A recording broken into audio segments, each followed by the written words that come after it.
परमात्मा सत्संग करने के लिए स्वयं ही आते हैं सतलोक से चलकर।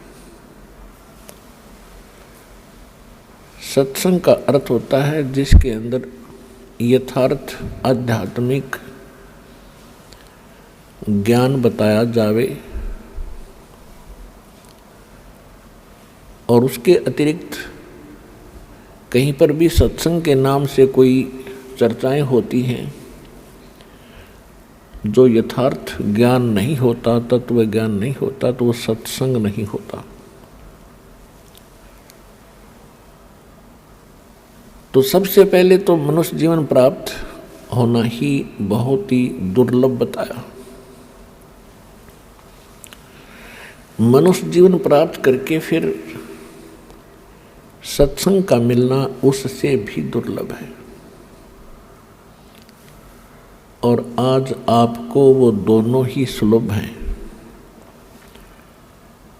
तो पुण्यात्मा, आपकी पूर्व जन्म की जो किस्मत है, संस्कार हैं, वो दिव्य हैं, अलौकिक हैं, अथाह हैं। सूक्ष्म वेद में बताया है कि लख बर सूरा जो दही, लख बर सावत दे, लख बर यति जहान में तब सतगुरु शरणा ले। जो इतने पुण्यकर्मी प्राणी रहे हों कभी युग युगांतरों में, लाख बार शूरवीर रहे हों, लाख बार यति रहे हों,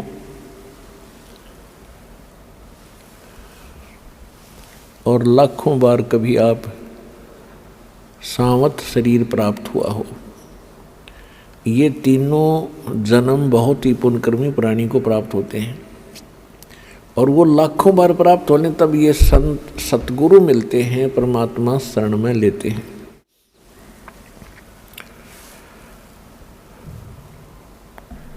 तो सत्संग का एक विशेष महत्व सूक्ष्म वेद के अंदर बताया है। सूक्ष्म वेद क्या है? सूक्ष्म वेद गॉड गिवन स्पिरिचुअल नॉलेज है, परमात्मा का दिया हुआ यथार्थ ज्ञान है, अध्यात्म ज्ञान है।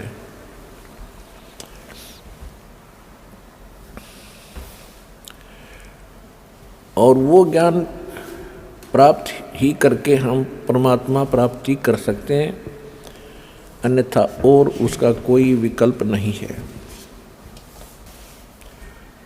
पुण्यात्माओं, जब तक हम सत्संग में नहीं आते हैं, हमें सत्संग प्राप्त नहीं होता है, तब तक हम चाहे कितने ही धनी हों, कितने ही हम ऊंच पोस्ट प्राप्त हो, लेकिन वो जीवन व्यर्थ होता है। सूक्ष्म वेद में बताया है कि बिन उपदेश अचंभ है, क्यों जीवित है प्राण,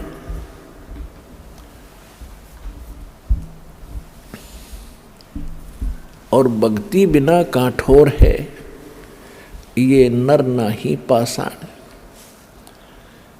क्या बताते हैं कि जो व्यक्ति परमात्मा की साधना नहीं करते, हमें बहुत आश्चर्य है कि वो किस आधार से जी रहे हैं, किसको आधार मानकर संसार में रह रहे हैं। यदि हम अपने परिवार को अपना मानते हैं, ये अपना नहीं है। यदि हम संपत्ति को अपना मानते हैं तो संपत्ति अपनी नहीं है, क्योंकि मृत्यु होने के उपरांत ये हमारे साथ नहीं जाती। उसके विषय में बताया कि काया तेरी है नहीं, ये माया कहाँ से हो। ये बोले प्राणी, जब तेरा बॉडी तेरा नहीं, ये शरीर तेरा नहीं, तो इस माया को तू अपना मानकर कैसे निश्चिंत हो गया। यही अज्ञानता का मूल कारण है। परमेश्वर कहते हैं, क्या मांगूं कुछ स्थिर ना रहाई, और देखत नैन चला जग जाई। 1 लाख पूत 1.25 लाख नाती, उस रावण का आज कोई दीवा न बाती। जब आपको इस लोक की, इस स्थान की कंप्लीट संपूर्ण जानकारी होगी कि यू है क्या, यहाँ क्यों हम पैदा हो रहे हैं, और पैदा हो गए तो मर क्यों रहे हैं, तो हमने एक सिंपल सा फार्मूला बना रखा है कि भाई जन्म है तो मृत्यु भी है,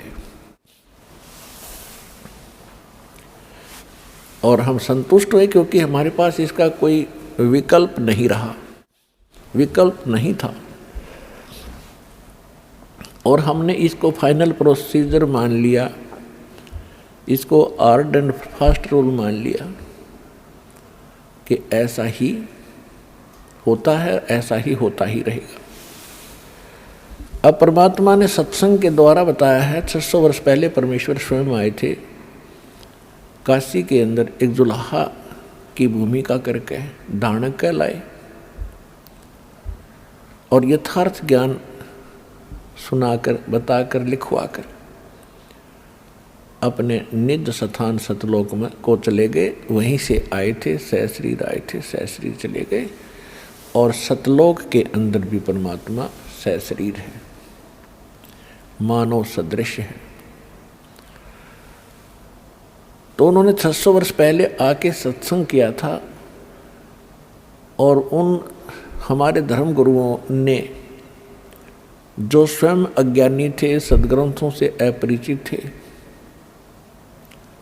वो संस्कृत भाषा अवश्य जानते थे। उन्होंने कहा था कि कबीर साहब जो हैं, कबीर जी, ये अशिक्षित हैं, ये सदग्रंथों को समझ नहीं पा रहे हैं, इसलिए ये सदग्रंथों के विपरीत बता रहे हैं, जबकि वो स्वयं विपरीत बता रहे थे, परमात्मा सत्य कह रहे थे। उसमें हमने उस अज्ञान को, जो हमारे धर्मगुरु कहा करते थे, सच्चा मान लिया, और हम परमात्मा से दूर हो गए। अब परमेश्वर ने उस समय कहा था कि जब कलयुग 5500 वर्ष बीत जाएगा,